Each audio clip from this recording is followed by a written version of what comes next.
Hi guys, this is PP Reporter and welcome to my channel. Today, as the screen suggests, I will be covering the Nightfall Cup team building guide. Now, for all of you who are new to my channel, welcome. I hope you guys like today's video. I generally like to make a lot of content on Silph, particularly on team building guides, and generally break down a lot of things. I also find unique style tournaments and innovation in PvP to be extremely attractive, so I tend to focus on that as well. However, coming back into the video for today, we are going to cover the theme cup for December. Before I get into exactly how you can build your team of 6, it is important to understand the various typings and their interplay. So on the left hand side you have the actual meta. You have the ice, fighting, poison, normal and ground. And on the top you have the various types of attacks. You'll notice over here that ground type attacks tend to deal neutral damage overall and deal super effective damage on poison types. Similar is the case also with fire and steel and also flying. Psychic type attacks tend to have super effective against two typings. One is fighting and poison. So this sort of kind of gives you an overall understanding of how the meta is. You'll notice that poison type is resisted by two typings in the meta. One is poison and the other is ground. Now, getting into the actual team building aspect, so in order to understand how you can select mons for the slot 1, it is relevant to know how important Galarian Stunfisk is in this meta. So you will require counters for Galarian Stunfisk, and the most effective counters are the counter users in this particular meta. So Toxic Rook, I've mentioned it first over here. So you'll notice the most effective and the most strongest of the mons to appear first and on the top left hand side in a particular slot. So I've put in Toxic Rogue first because it is able to also beat out all the other counter users as well, and along with it you have Medicham. Now Medicham can also beat out all other counter users. However, it will depend on its moveset. So if Medichamp is running, let's say, Power Up Punch and Psychic, it will be able to beat out Toxic Rook as well, and hence the entire other counter user base. Otherwise, the recommended moveset is going to be Ice Punch and Dynamic Punch. In that particular scenario, Toxic Rook would win out. So I'll get into more of the various movesets for Medichamp. It is something to debate on because the Ice Punch tends to give you good coverage against flying and ground types. However, that Power Up Punch, if you're able to bait with it, and then if you're able to land Psychic, it tends to be quite effective in the meta overall. Moving on, you have your Shadow Machamp, which is going to be quite good in the meta. It is generally a pretty good mon. And apart from that, you have Scrafty. Now Scrafty is going to be weak to other counter users owing its dark typing. However, it does have a very unique play in the meta, and I will come to that soon. Second, below the bar you'll find the Mud Boys. Obviously Swampert tends to outdo Whiscash, but they all have their own individual play in this particular meta, to be frank. Blizzard and bait with Whiscash can win you a lot of matchups. Finally, I have Gliscor.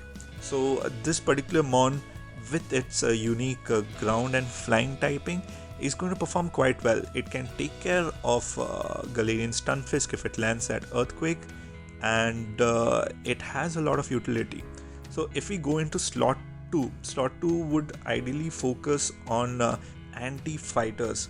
So first part of Antifighters would be using flyers to counter them. So Shadow Golbat is pretty good overall in this particular meta. It is able to sort of beat almost most of the mons in this particular slot. Following Golbat, you have your Gliscor. Now, fair warning, why I haven't included Gligar. It's pretty much because Gliscor tends to do slightly better than Gligar, and they have quite similar movesets as well. So hence I've mentioned only Gliscor over here. Golbat is able to beat Gliscor, and that apart, it is also able to take care of all the other fighting type as well. So these are your flyers which can deal with the counter users, and then you have your charmers. Now, Alolan Ninetales and Wigglytuff are going to be quite same, to be honest. In fact, Ninetales tends to beat out Wigglytuff quite marginally. In fact, IVs can sort of reverse the roles as well. However, if you're deciding between these two as to which one to take, one basic thumb rule and understanding would be is that Ninetales tends to perform better against the ice types in the meta, and Wigglytuff would perform slightly better against these water types, these mud boys in the meta. So accordingly, you can take your pick as to which one you want to choose depending on how it fits into your team. Now, finally below the divider, I have Gallade. Now, Gallade with its confusion will be able to take care of most of these fighters except Scrafty. It will lose to Scrafty because of its dark typing, and Foul Play, I believe it runs, will be able to take out Gallade. Now, Gallade has the grass type charge move. It will be able to take care of Whiscash. However, Swampert is a tad bit faster, and in a one shield scenario, Swampert would beat out Gallade generally. Now, if we move on to slot 3, we have our anti-charmers here primarily, and this role is going to be played by none other than our favorite grass type mons. So we have our Razor Leafers and we have Venusaur. So they are able to comfortably take care of charmers thanks to the fact that they all have poison typing and they resist charm. They will also be able to take care of your mud boys. So basically that middle layer in slot 1 and 2. It will generally tend to lose out against the flyers. Now Venusaur stands a chance against Gliscor because Gliscor is going to be a ground type mon, and Frenzy Plant tends to hit like a truck. So then we move into slot 4. Now slot 4 is going to be primarily dealing with your flyers and the grass type mons. So for this, the best role is to be played by these ice type mons, and Alolan Sandslash is going to be amazing. It can comfortably take care of all these flyers. It can comfortably take care of these grass type mons. It also is able to resist all these charm damage as well and spam away, and it can also resist confusion. So it is a pretty good mon. It is going to be double weak to fighters. It is not that bulky, so those are its disadvantages, but it can certainly have an impact. So it's a mon I would suggest to look out for. Following which, Articuno is something I find to be pretty good. It can take care of the flyers. It can also take care of Gallade. However, if it is a Shadow Gallade, then Articuno will lose against a Shadow Gallade. Otherwise, it is also able to take care of the grass types fairly comfortably as well. Finally, I'll include Abomasnow. It just does the role perfectly well. It can take care of the grass. It can take care of the flyer. It can also handle Gallade as well.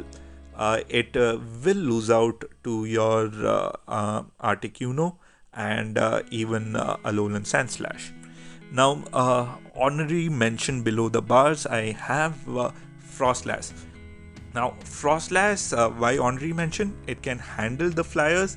However, it can handle Venusaur as well. However, it will lose to the Razor Leafers.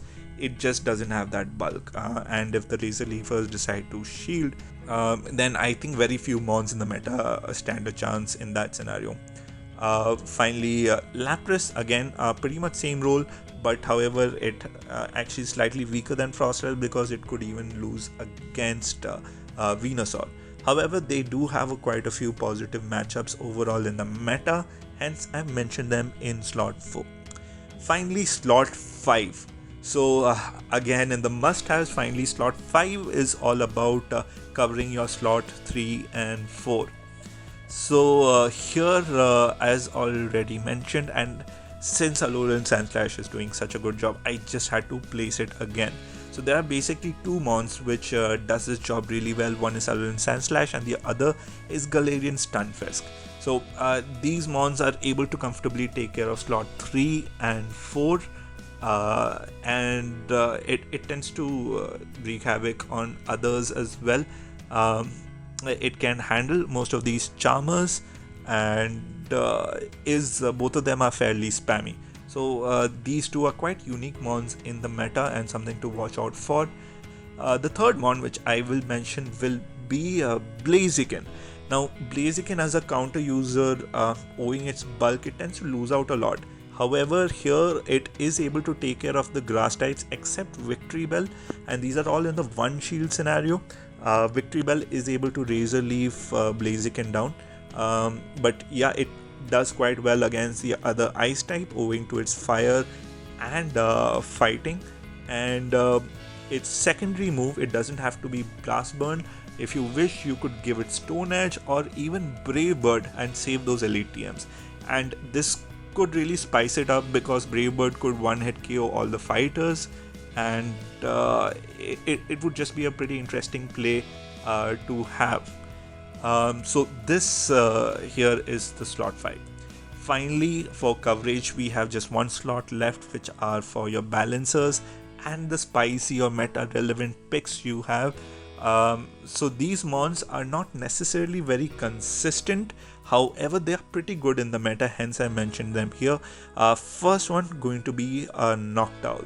Now Noctowl is extremely bulky and it can deal a lot of damage, but it does tend to have a weakness against your rock type users. It is weak against your counter users as well and ice type, so that goes into its disadvantage. However, it can handle the grass types quite well, so it is a mon to sort of look out for and could probably help balance out your team, so you could kind of keep an eye out on it. Finally, Dugong just tends to play its role as an ice type perfectly well, and you can sort of immediately consider it, its ability to debuff and everything. And I had to mention Beedrill here, despite the fact that it would be quite weak to Galarian Stunfisk. I think its Poison Jab would deal quite a good damage against these charmers, and it is able to resist a lot of these fighting type moves. You would have to shield those ice punches, yes, but this Drill Run would be dealing super effective damage against a lot of things in the meta. So, and is a pretty good neutral damage giver as well. Hence I included it because I felt there was some spicy play with it.